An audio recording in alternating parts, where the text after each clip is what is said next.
Alam niyo ba, ang kwento ng mga baka nagsimula pa noong 1500s, nung panahon ng mga Kastila.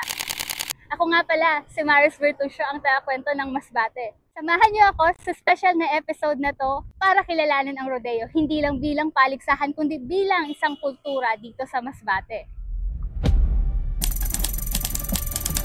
Sila at ano yung experience nila sa rodeo. Welcome to Masbate Grand Rodeo Arena. Abangan niyo ang mga susunod na.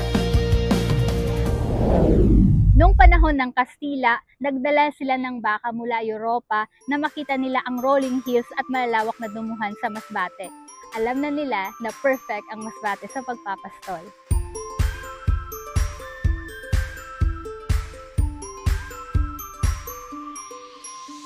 Ng 1800s, ang mga livestock sa Masbate ay tinatayang nasa 300,000 habang 23,000 naman ang populasyon ng mga tao.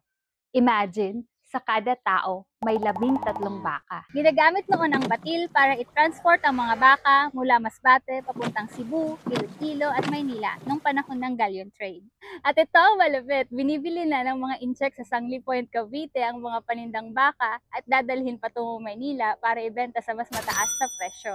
Noong panahon ng mga Amerikano, mas naging mahalaga ang mga baka. Hindi kasi sanay sa Asian food ang mga sundalo noon, kaya ang baka ang naging pangunahing pagkain nila. Kaya lang, pagdating ng Great Depression, nagsimulang bumagsak ang cattle industry. Pagdating ng 1980s, sobrang baba na ng presyo ng mga baka. Mas lalong naging mahirap ang buhay sa Masbate.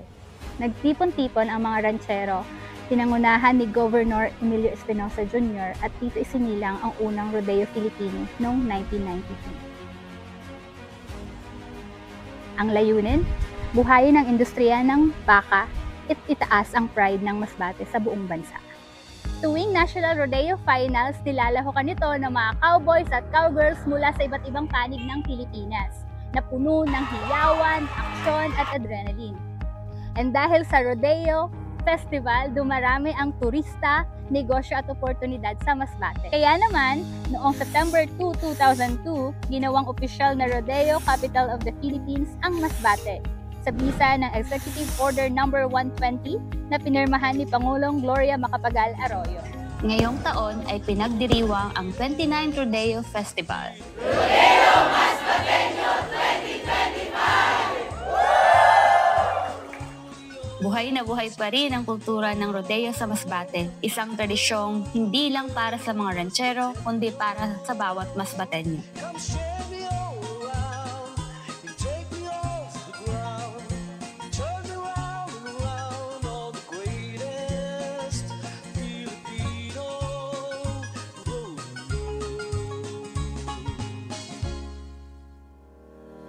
Noon, ang akala ko ang rodeo ay para lang sa aming mga taga-Masbate. Pero ngayon ko lang nakita na malaki pala talaga ang sakop at epekto nito. National event talaga siya at pinupuntahan ng mga tao kahit malayo pa ang lugar nila.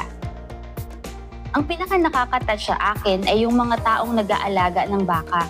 Sila yung tahimik pero may malaking papel. Sobrang bait at malasakit nila sa mga hayop. At sila rin ang nagpapakita ng tamang paghawak sa mga baka, hindi basta sa pilitan, kundi may respeto. Ang rodeo ay hindi lang para sa aliw at palakasan. Ito rin ay paraan para maipakita ang galing at malasakit ng mga Masbateño. Ang saya rin na makakilala ng mga mababait at mapagkumbabang tao sa event na to. Totoong-totoo, walang arte at proud sa ginagawa nila. Mas lalo akong naging interesado na kilalanin pa ang Masbate. Gusto kong mas maintindihan, maipagmalaki at maipakita sa iba kung ano talaga ang meron dito.